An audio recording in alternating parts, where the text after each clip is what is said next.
Royal Navy has commissioned its fifth nuclear-powered hunter-killer submarine at the BAE Systems facility in Barrow-in-Furness.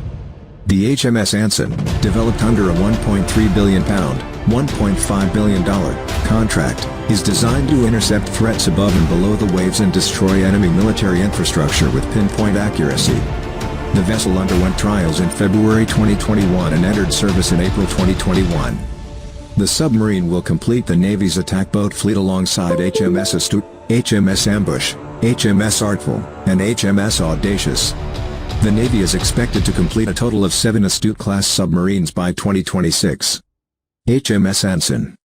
HMS Anson Commanding Officer Commander David Crosby explained that despite the effort and skill invested in developing the submarine over the past 2.5 years, it became challenging due to restrictions imposed during the pandemic.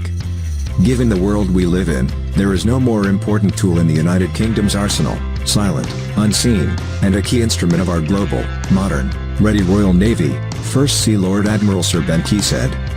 The Royal Navy's nuclear submarines, protecting critical national infrastructure, securing the nuclear deterrent, and ready to deliver firepower against those who would do us harm, Key added. The submarine will remain in the Barrow Yard for a couple more weeks to finalize its remaining tests and modification before being delivered to Naval Base Clyde and Faslane for sea trial preparation. The commissioning ceremony on August 31st included naval leaders, sponsor, patron, Julia Wheel, Australian Deputy Prime Minister Richard Marles, UK Secretary of State for Defence Ben Wallace, and UK Prime Minister Boris Johnson.